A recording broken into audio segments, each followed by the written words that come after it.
So this is the time that KARRA was singing at a festival and nobody was there. Oh my God, this story is so good. Imagine a Southern California music festival in the woods with multiple stages and this full lineup, and then you pull up and there's not a single person there. Crickets. Yeah, we're like, oh, surely the festival's like past these else. trees Yeah, or whatever. maybe this is just like the entrance festival, like it's not set up yet. We saw one tent saw two stages with nobody at them. And we were driving right in front of the stage. We didn't even know that was the main stage. We drove up to the stage like our car was where the people dancing were supposed to be, in front of the subwoofers and the lights. Oh my God. They had one station with water bottles with the one and only festival worker that was there. The only person out on the dance floor was like that staff person's baby, just wearing the ear protection muffs and just like picking up the wood chips off the ground and throwing them at the subwoofer. What a great story to tell. The story of the Phantom Festival. And we're live. My name's KARRA. I'm an artist, songwriter, and vocal producer. And today we are filming my second podcast with guest Reid Stefan. Realest puppet in the game. Now I have some really exciting news. I have merch available at IamKarra.com. And I'm actually wearing one of my pieces of merch. Ooh, it says girls don't produce, but with the NT crossed out. So it really says girls do produce. Hey.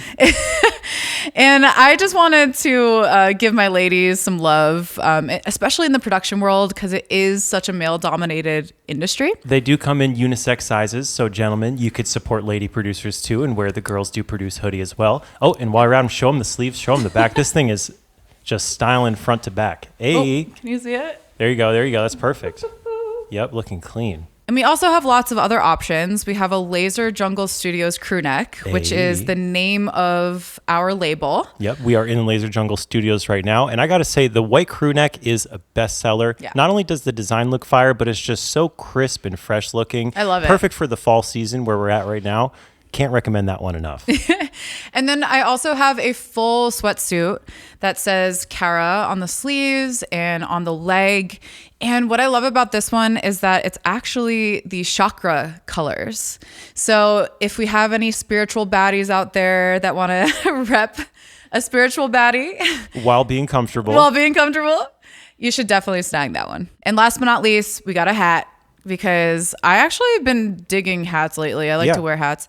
So it says girls do produce. Yep. Same logo as the shirt, just printed on a hat. Okay. So now that we got all that stuff out of the way, I found some really great questions on our last podcast. Yeah, we had a great response to episode 1, and we picked one of our favorite questions from the comments. Rick Hertz asks, how do you both find working together in a relationship?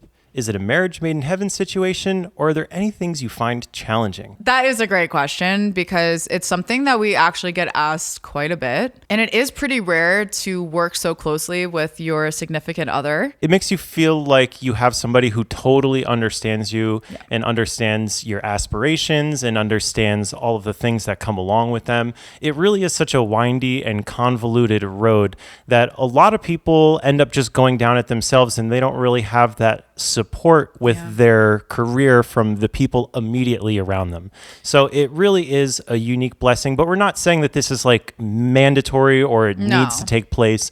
We were both really deep into our music careers, and we went into this in episode 1. Before we even met, we were already out in Los Angeles doing our thing. So these are all just us explaining the unique dynamic that we've kind of developed from working so closely together and also recently being married. Yeah, and music is one of those weird careers where you find a lot of couples, because it is such a creative and emotional and vulnerable career path, that it really is helpful to have somebody that gets it. Right. So with that being said, I would love to just start from the beginning of when we first met and how our workflow has developed since then. Around the time that we met, we were working completely separate. You were booked doing all kinds of sessions as a songwriter, and I was booked around town doing all kinds of different sessions as a producer. And a touring DJ. And I was also a touring DJ at the time too, so I was even leaving town on the weekends to go do other things. Yeah, and I remember driving you to the airport and picking you up and... Plenty of times. Yeah. So naturally, because we were going around doing all kinds of sessions with other people, everything was a collaboration. And it usually had some third-party purpose. It wasn't us going around trying to make our own music. It was us going around making music to pitch for an opportunity or to pitch for a commercial or to hope that a bigger artist would pick it up. It wasn't until we really started putting our strengths together that we realized that just the two of us could be a very complete team. And I could take care of a lot of the production-oriented things, and you could take care of a lot of the songwriting and vocal-oriented things. And we'll be able to give each other feedback kind of from a helpful outside perspective of what we think. So in working together, we've really learned the power of finding a collaborator to work repetitively with. And it was so refreshing and so much less exhausting to spend day after day working with someone that you know you have a good flow with and that you know you have a good connection with than it was trying to meet somebody new and make something click day after day. And it took us 2 years to actually officially be boyfriend and girlfriend. Yeah. I think a lot of people don't realize that. And at that time, I don't think either one of us had the room or the space to be in a relationship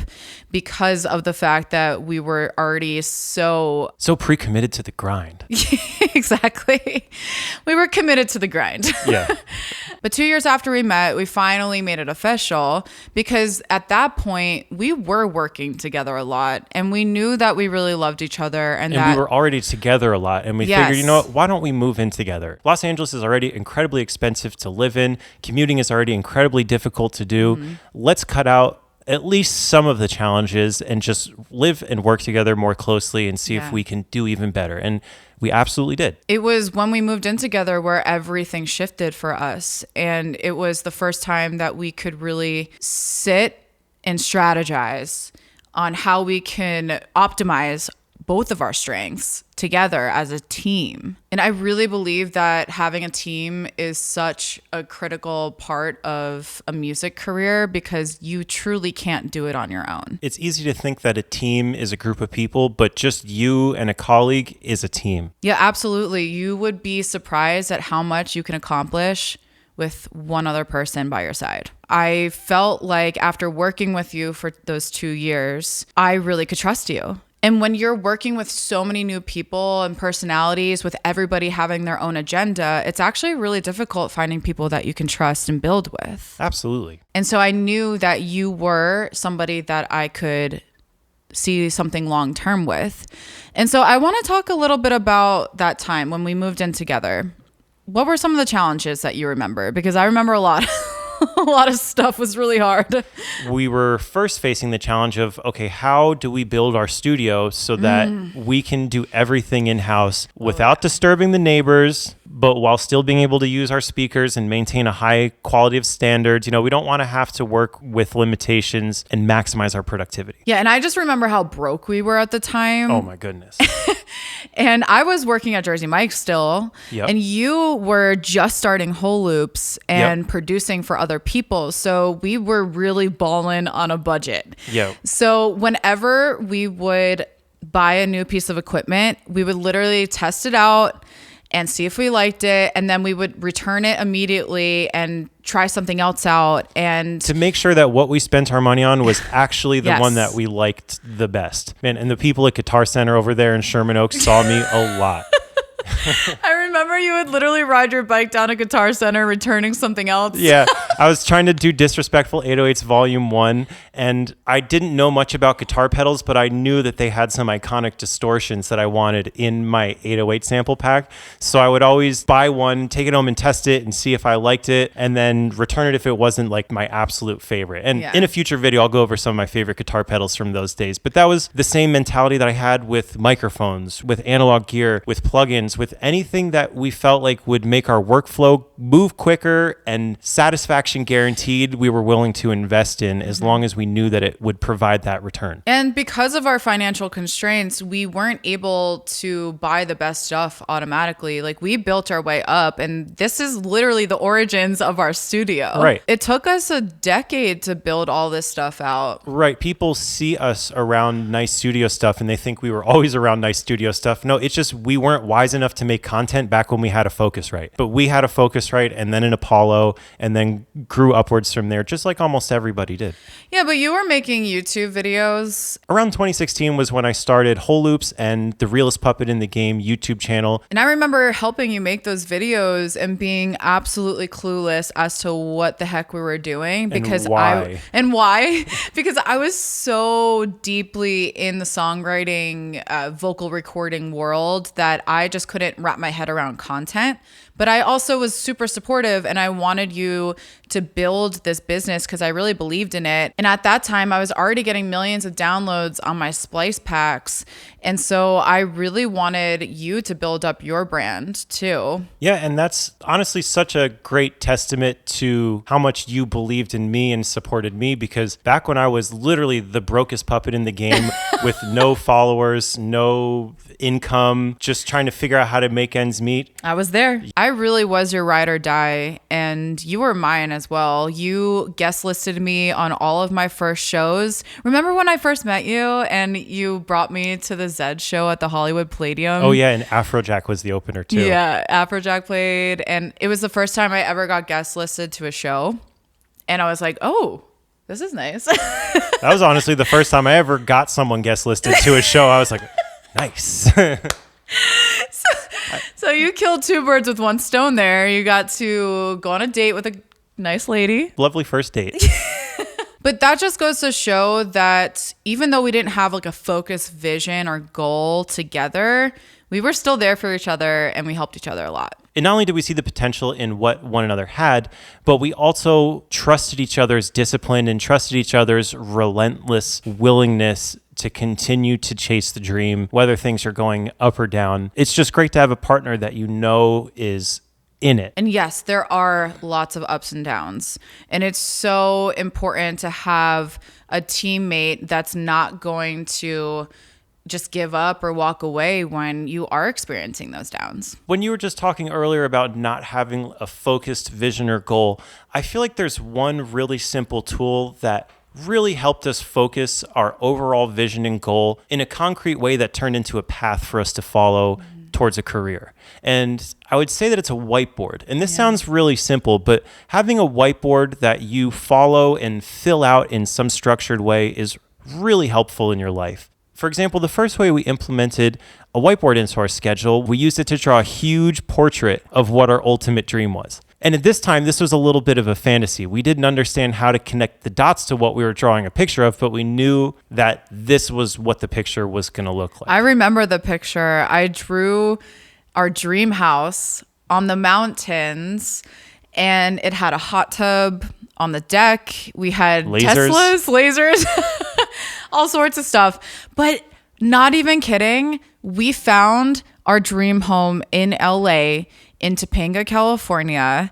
After we moved in together into our apartment, we had a situation where it kind of pushed us out of that apartment. Yeah, we had issues with the neighbors, noise issues, and weirdo issues. It's just everything in LA. Oh, yeah. So we were like, we can't live in an apartment anymore. We got to find a house. So I drew out this house. And sure enough, we found something in Topanga that overlooked the entire city, the valley. And it had a hot tub on the deck. We had lasers, we had trees and wildlife. It was truly a dream. And it was slightly out of our budget, but we had so much faith in what we were doing and how hard we were about to work that we knew that if we put ourselves in this situation, we wouldn't sink. We would swim.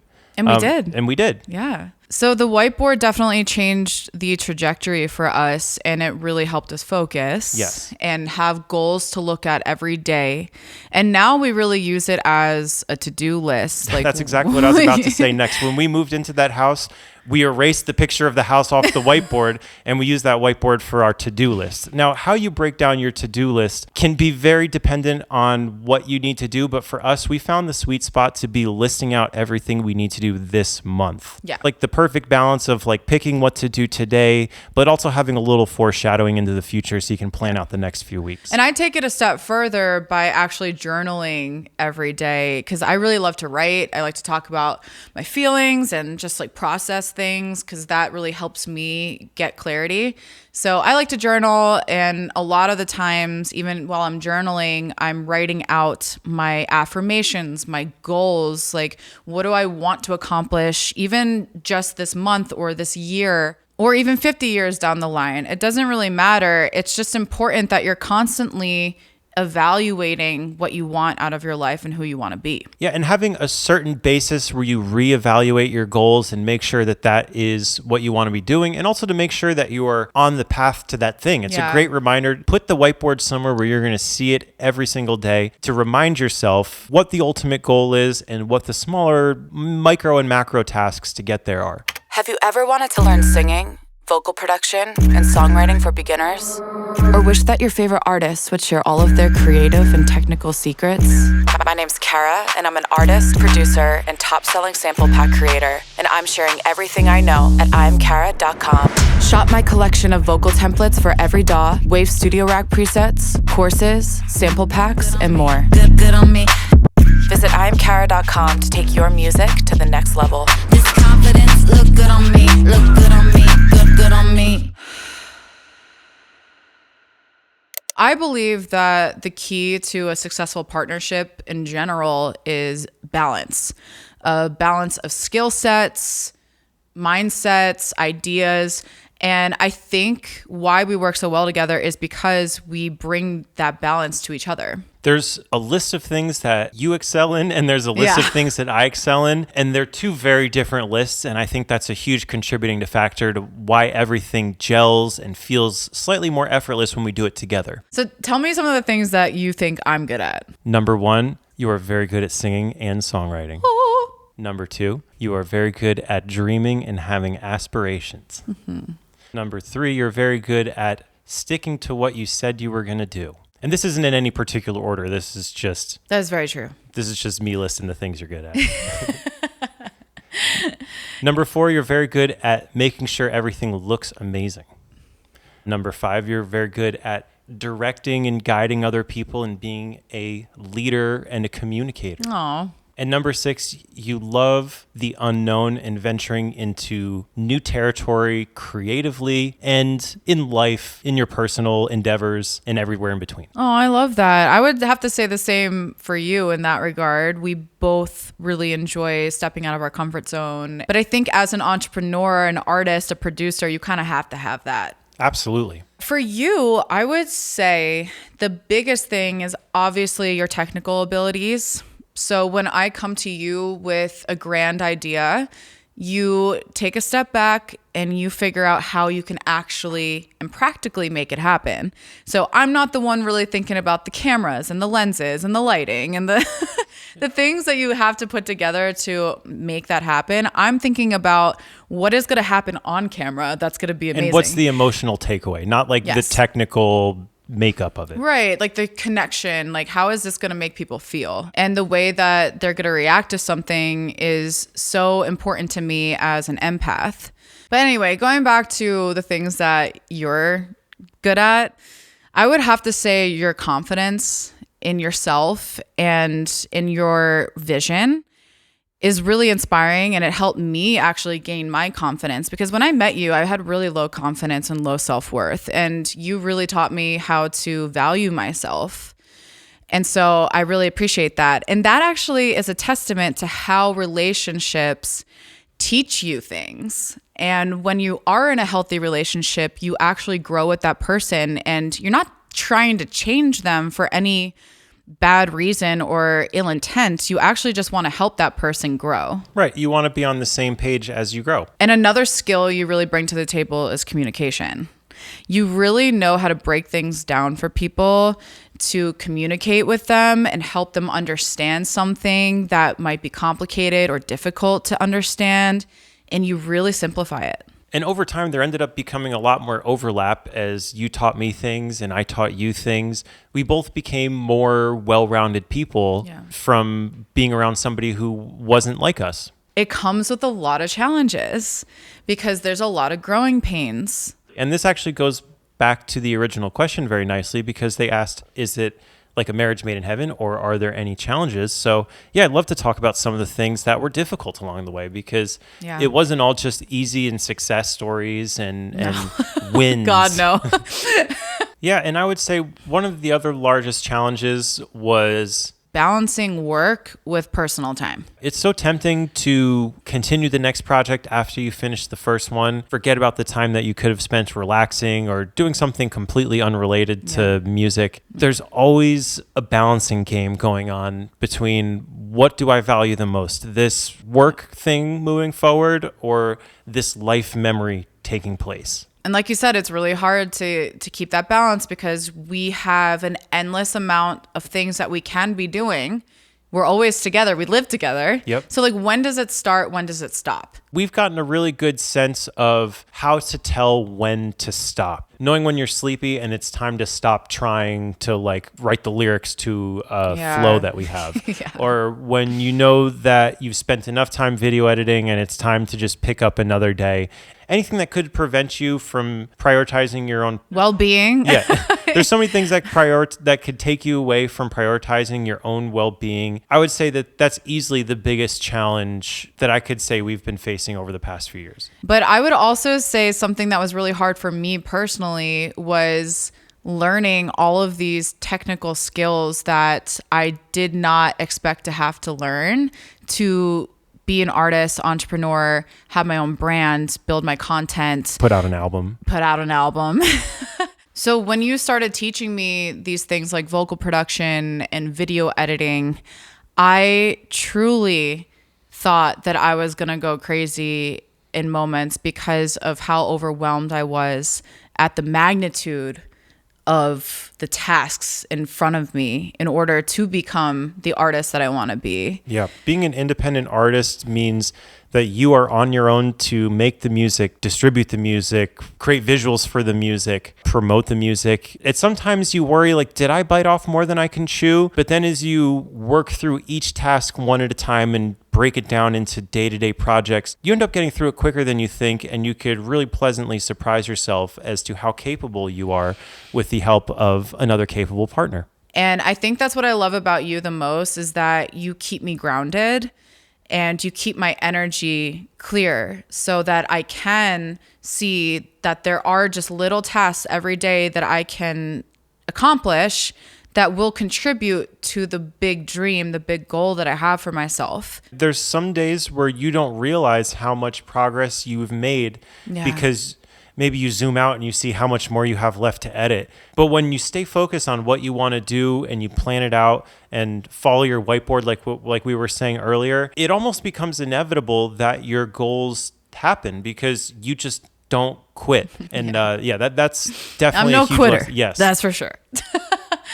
No, I work my ass off. I truly am a go-getter. I'm not afraid to get down and dirty. I'm not afraid to try things that I've never tried before and learn the skills that I need to learn to accomplish something. And I think the sooner that we both realized that we were in this independently and we weren't going to rely on labels or financial backing from anyone. When we realized that and we accepted that as our fate, that's when we really started to see results. That ended up being the catalyst for you becoming a stronger, more capable, more successful person. And you really got to appreciate those hurdles. So I think a great way to end this podcast would be to talk about some of our favorite memories together as a couple. I think for me, one of my favorite memories is when we rented an Airbnb in Topanga, California. It was called the Pirates of the Caribbean getaway. And it was for your birthday. Yep. And we were living in that horrible 1-bedroom apartment that had no light, that was literally like the breeding grounds of our entire business, but it still was horrible to live in. I was like, we got to get out. We got to go do something for your birthday. So I found this Airbnb, and we get there, and it's this guy that has the coolest decorations from the actual movie, I think. At night, the sprinklers come on and the laser show starts. The place was so cool. It was the coolest place I've ever been to, and it really inspired the start of Laser Jungle Studios. We got home and realized how bland our life Yeah. and our workspace was. And we're like, we need to jazz things up if we're going to do anything exciting in this We need studio. some color. We need some lights and some Something, laser, some something. sauce, some jellyfish, or Yeah. anything. All right, my story is a little bit different. It's actually more of like a funny fail story than like a heartwarming success story. So this is the time that KARRA was singing at a festival and nobody was there. Oh my God. This story is so good. It was very surreal. Imagine a Southern California music festival in the woods with multiple stages and this full lineup. And then you pull up and there's not a single person there. Crickets. Crickets. And it was such a good lineup too. Right. They had legit people. And There I was was- performing with a legit artist. Like We were driving around the festival grounds looking for the parking area, and we saw tents. And as we got closer, we're like, oh, these are like the vendors for the foot traffic and like the Yeah. restaurants and stuff. Yeah, we're like, oh, surely you- the festival's like past Somewhere these else. trees Yeah, or maybe whatever. this is just like the entrance festival, and like it's not set up yet. So we asked the people, like, hey, where's the festival grounds? And they're like, oh, you're driving on it right now. So we're in our car where all the pedestrians and festival goers would be. We were driving on the freaking set. the grass. We saw one tent.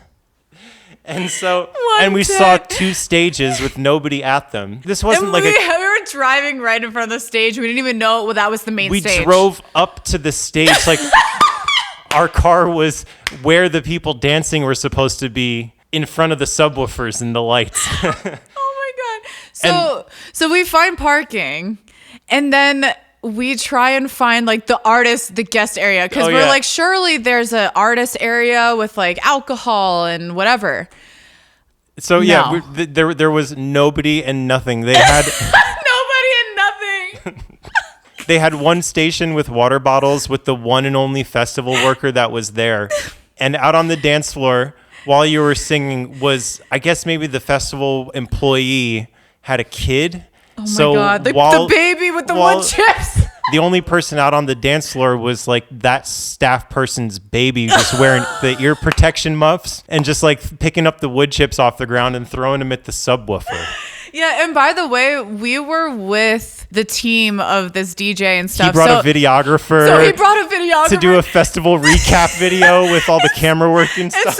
And it was a legit videographer. So he had everybody, and we brought a friend with me. So there was like maybe like 6 of us. Yeah, altogether, we scraped up 6 stand-ins for this video shot, for this camera angle. So this guy was like, just put your hands up and I'm going to make it look like I'm really there's a lot zoomed of people. in. People won't notice that it's just 6 of you. So I see I'm fucking dying. I'm literally dying on stage because like, how embarrassing is this? But I see the camera guy line everybody up in a line, and then I see him go behind you guys like with their hands up in the air. And he was shooting you singing like through us waving our hands to make it look like their crowd is growing crazy. And then as we were leaving, we see the DJ in like a field. Oh yeah, Filming more footage. they decided to just ditch the festival recap look and just capture artistic footage of this DJ just wandering off into this field of grass because no one was anywhere. It was like being in the Twilight Zone. It was. Or some post-apocalypse where all the people are gone, but the stuff is still set up. Oh my God. What a great story to tell. Yeah, the story of the Phantom Festival. Just a reminder before we wrap this up that I have my new merch line available at IamKarra.com. as well as my vocal sample packs, vocal templates for every DAW, presets, and courses. Remember to comment below any questions you want us to answer in the next podcast. Or any topics you'd like us to discuss. And I'll catch you guys next time in another podcast. Peace out.